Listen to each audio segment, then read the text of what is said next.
Hello everyone and welcome to Mountain Lake Journal. I'm Tom Helling. There is a healing garden here on the grounds of Champlain Valley Physicians Hospital in Plattsburgh that was illuminated recently by dozens of candles.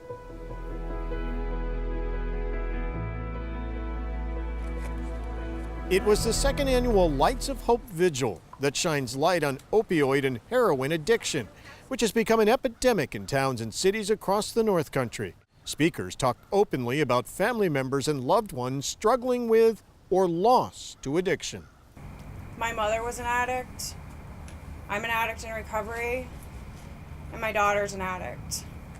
I've lost custody of my children because of my addiction. I've lost everything that is important to me. I know it's not easy.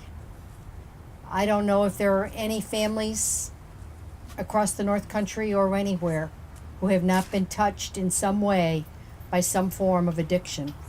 Just a little more than a year after losing her brother, Stephen Cornell, to a heroin overdose, Amber-Lin Meconi and her mother, Francene Cornell, are working to turn Stephen's tragic story into hope for others. They helped organize this vigil that offers support, comfort, and guidance to family members and friends who shared their loved ones' stories of addiction. Since her son's death due to an opiate addiction, Francene and her daughter, Amber-Lin, have mobilized their grief and loss into a movement in Clinton County and beyond. They have courageously shared their story with a single purpose of addressing the stigma attached to substance use disorder. This past spring, Amber-Lin and Francene spoke to a much larger gathering at the Strand Theater in Plattsburgh, when about 1,000 people turned out for a community forum to learn more about the heroin epidemic. It was the first time publicly they had talked about Stephen's death and many of the struggles they faced as a family during his 15-year battle with addiction. That addiction can grab a hold of any one of us in this theater this evening. If we do not come together as a community, help stop the stigma of this disease, some of you will have only the memories as I do.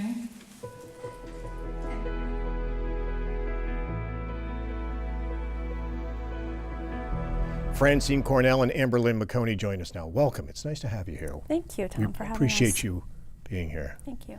How difficult was that to speak at that forum last spring? It was very difficult. It was still very raw. It's still hard today. But I felt it was very important that we got the word out of where this horrific disease can lead you, you know, and help try and stop the stigma. And difficult because not only were you speaking before about 1,000 people there, but as you mentioned, it was only a few months after Stephen's death. You felt it was important for you to be there? Very important. And this was one of Stephen's dreams. He wanted to get out and advocate, make people aware of what this disease does to you, and he wanted to help educate families. And so you wanted to carry on what Stephen wanted to do? Yeah. I don't want his death in vain. Stephen was only a teenager, right, when it started? It started with marijuana. He went to mushrooms, and then after that, it was the opiates. That started him down the road to heroin, was like so many others, was the opiates, the prescription painkillers. He told me one time he was home from a halfway house, and I said to him, Stephen, whatever made you go to something like that? You know, of course, as parents, we feel guilty. Where'd we go wrong? And he did assure me. He said, Mom, it's nothing you did. He said, I just tried it with friends. I thought I could dilly-dally, and that's just what he said, and have my fun. And he said, before you know it, I was waking up in the middle of the night craving it. I was craving it before I went to bed. He was at a halfway house in Schenectady. Yes, he was. And he was doing well. Yes. First time in a long time, the day before, he called me that morning, all excited because I was going down that following Sunday to take him out to dinner. First time in a long time I heard that excitement in his voice. And he was making good progress. He was excited about the prospects of seeing his daughter being reunited with his daughter? Had he not been able to see her for a while? And No, not for a while. he was hopeful that they would be able to Yep. be reunited. Yep. And so, out of the blue, Yeah, just I was shocked. I still have I don't even remember that day, to be honest with you. the day you got the call. Yep. Yep. I just remember screaming in the phone, tell me no, tell me no. Yep. Was that a day you had feared, though, for many years, that Yes. that day could come? I feared opening his bedroom door and finding him that way for many years. He thought he was using heroin Yes. the day he died. He probably had no clue that it was laced No. with such a potent amount of fentanyl. Fentanyl, exactly. Yeah. And you see the problem, Tom, with getting funding for these homes. It has to be approved by communities. And unfortunately, talking about breaking the walls of stigma, unfortunately, the communities that approve the homes, many times, it's in the very high poverty neighborhoods.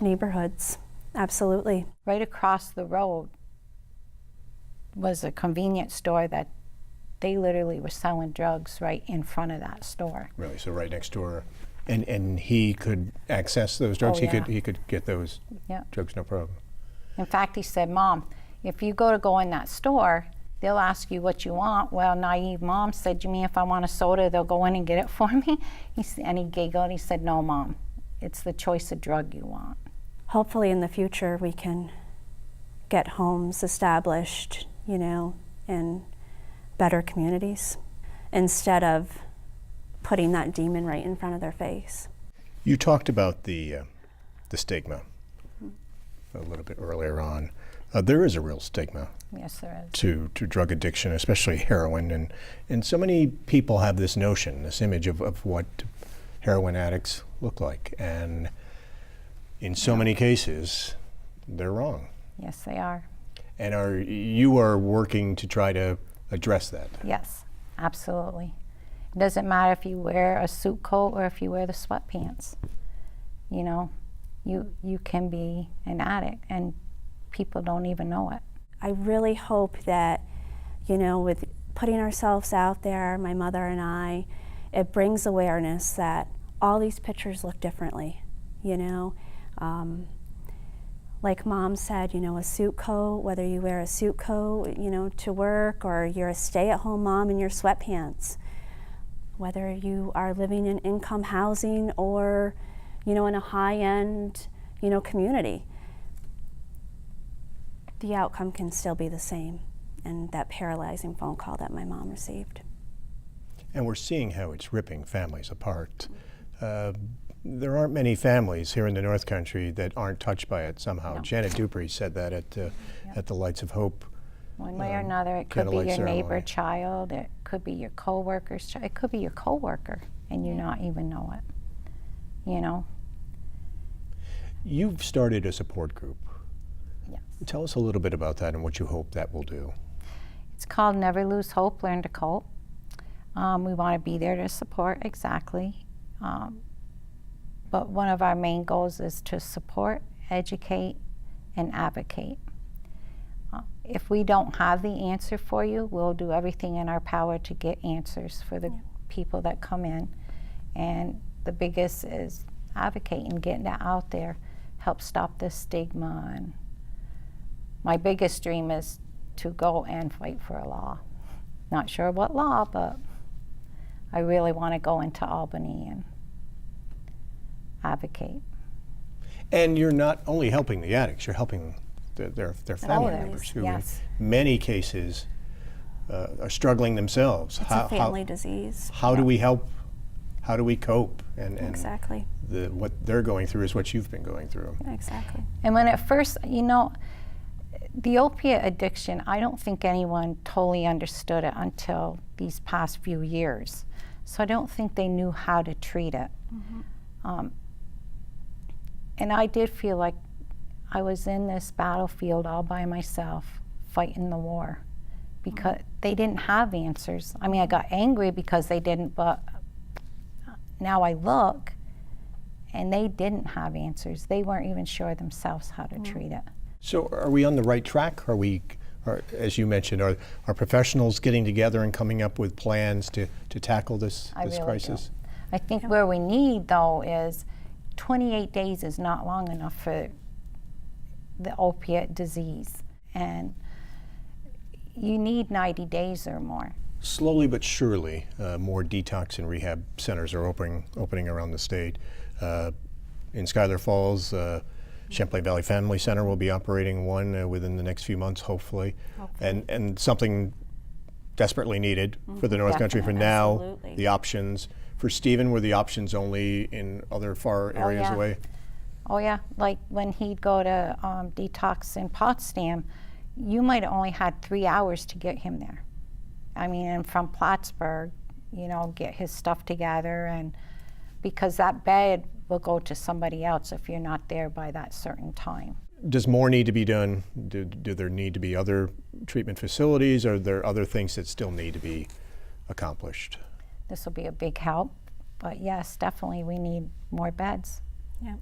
We need, when an addict says, I want help, we've got to be able to get them in, because an hour down the line, they can change their mind.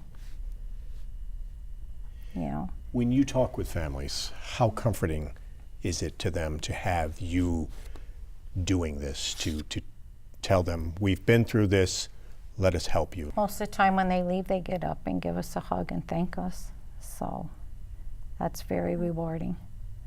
For that moment, at least we comforted them. Amber-Lin and Francene, thank you very much for taking the time to be with us. Thank you for having us.